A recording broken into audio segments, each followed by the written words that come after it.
இந்த வழக்கில் விரைந்து விசாரணை மேற்கொண்டு 60 நாட்களுக்குள்ள குற்றப்பத்திரிகையும் தாக்கல் செய்யப்படும். அதோட சிறப்பு நீதிமன்றம் மூலம் இந்த வழக்கை விரைந்து விசாரிக்க அனைத்து முயற்சிகளையும் அரசு எடுத்து குற்றவாளிகளுக்கு உச்சபட்ச தண்டனை கிடைப்பதை உறுதி செய்யும் என்பதை இந்த அவைக்கு நான் மீண்டும் உறுதியோடு தெரிவித்துக் கொள்கிறேன். நான் எதிர்க்கட்சிகளை கேட்க விரும்புவது, யார் அந்த சார் அப்படின்னு சொல்லி குற்றம் சாட்டுறீங்க? உண்மையாக உங்ககிட்ட அதுக்கு ஆதாரம் இருந்தால் உயர்நீதிமன்ற உத்தரப்படி அமைக்கப்பட்டிருக்கக்கூடிய அந்த சிறப்பு புலனாய்வு கேட்டுக்கொண்டு கொடுங்க, அதை சொல்லுங்க. ஆதாரம் இருந்தா அதை யார் தடுக்க போறான்? அதை விட்டுட்டு ஒரு மாணவி சம்பந்தப்பட்ட சென்சிட்டிவான வழக்கில் வீண் விளம்பரத்துக்காக, குறுகிய அரசியல் லாபத்துக்காக மலிவான செயலை மீண்டும் மீண்டும் ஈடுபட வேண்டாம் என உங்ககிட்ட நான் கேட்டுக்கிறேன்.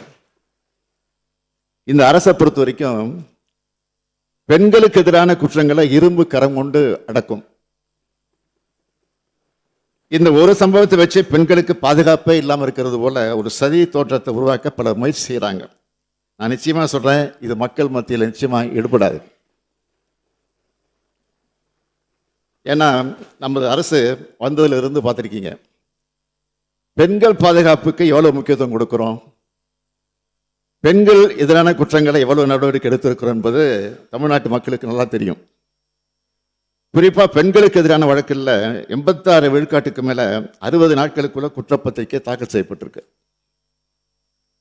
பள்ளிகள், கல்லூரிகள், பொது இடங்கள்ல பெண்கள் பாதுகாப்பு பற்றி 2,39,000க்கு மேற்பட்ட விழிப்புணர்வு நிகழ்ச்சிகளை நடத்தி இருக்கிறோம்.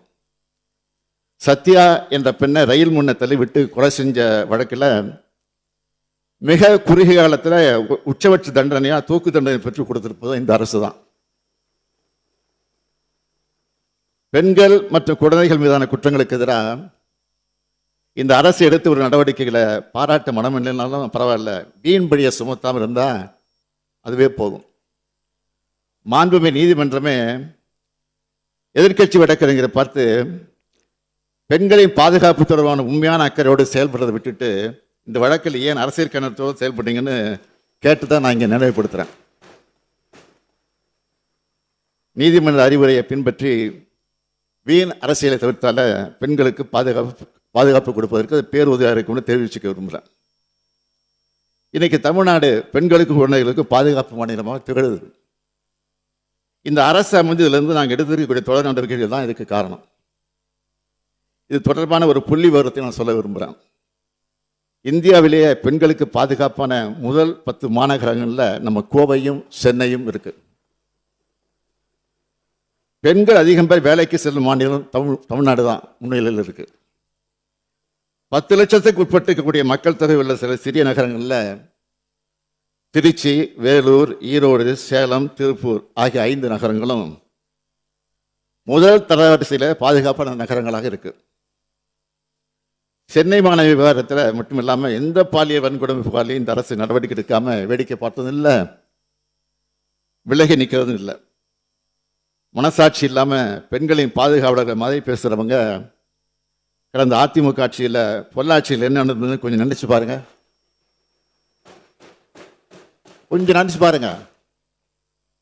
பொள்ளாச்சியில் நடந்தது ஒரு பெண் சம்பந்தப்பட்ட பாலியல் குற்றம் இல்லை, தொடர்ச்சியா பல பெண்களுக்கு பாலியல் வன்கொடுமை 2 வருஷமா நடந்திருக்கு. ஒரு கும்பல் செஞ்சுட்டு வந்திருக்கு. அன்றைய அதிமுக ஆட்சி எந்த நடவடிக்கை எடுக்கல. சிபிஐ கிட்ட இந்த வழக்கு போன பிறகுதான் உண்மையெல்லாம் வெளிச்சத்துக்கு வந்துச்சு. பாதிக்கப்பட்ட பெண்களில் ஒருவர் பாலியல் வன்கொடுமை என்பது மாபெரும் கொடூரம். அதை யாராலும் நிச்சயமாக ஏற்றுக்கொள்ள முடியாது. இது குறித்து இந்த அவையில் நம்முடைய ஜெகன்மூர்த்தி அவர்கள், வேல்முருகன் அவர்கள், ஈஸ்வரன் அவர்கள், சதன் திருமலைக்குமார் அவர்கள், கே மாரிமுத்து அவர்கள், நாகேமாலை அவர்கள், சிந்தனை செல்வன் அவர்கள், எம்ஆர் காந்தி அவர்கள், ஜி கே மணி அவர்கள், செல்வ பிறந்தை அவர்கள், உதயகுமார் அவர்கள் கருத்துக்களை எல்லாம் இங்கே எடுத்து பேசியிருக்கிறீர்கள். இது குறித்து இந்த அவையில் உண்மையான அக்கறையோடு பல உறுப்பினர் பேசியிருக்கிறீங்க.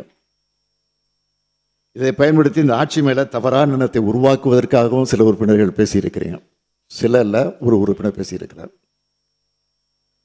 யாருக்கு எந்த நோக்கம் இருந்தாலும் பாதிக்கப்பட்ட பெண்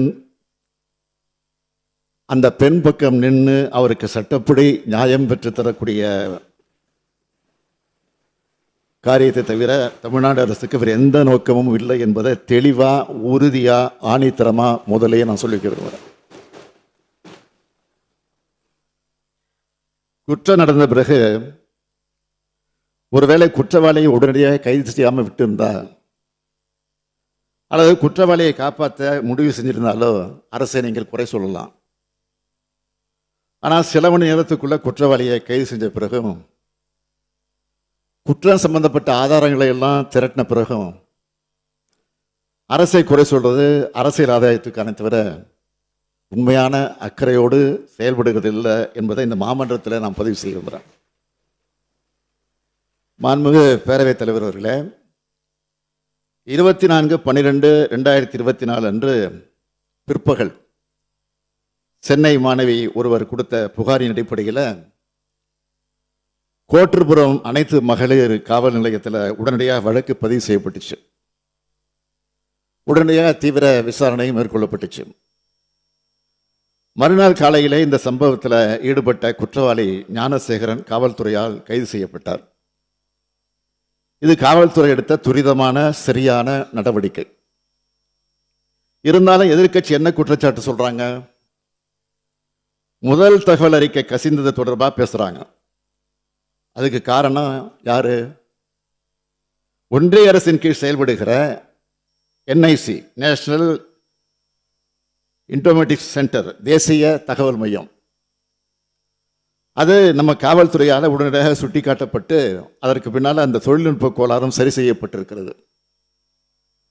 அது தொடர்பாக அந்த அமைப்பும் நிறுவனமும் விளக்கம் கொடுத்து கடிதமும் எழுதியிருக்கிறாங்க. என்எஸ்சியிலேருந்து கடிதமும் எழுதியிருக்கிறாங்க.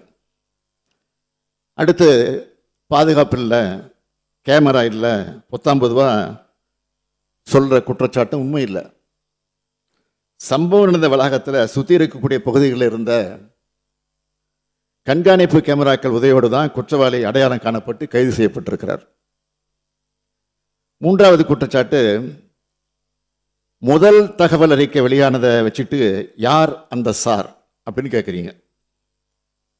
மாண்புமிகு உயர்நீதிமன்ற உத்தரவுப்படி நியமிக்கப்பட்ட சிறப்பு புலனாய்வு குழு தான் இப்போ இந்த புகாரை விசாரிக்கிறாங்க. கைது செய்யப்பட்ட குற்றவாளி குண்டர் சட்டத்தின் கீழ் சிறையில் அடைக்கப்பட்டிருக்கிறார். இந்த புலன் விசாரணையில் வேறு யாராவது குற்றவாளி இருக்காங்களான்னு தெரிய வந்தா, அது யாராக இருந்தாலும் சரி, மீண்டும் மீண்டும் சொல்கிறேன், அது யாராக இருந்தாலும் சரி, அவங்க மேலே தயவு தாட்சணமே இல்லாமல் காவல்துறை கடுமையான நடவடிக்கை எடுக்கும். இதை இந்த அவைக்கு 100% உறுதியோடு நான் சொல்லிக்கொள்கிறேன்.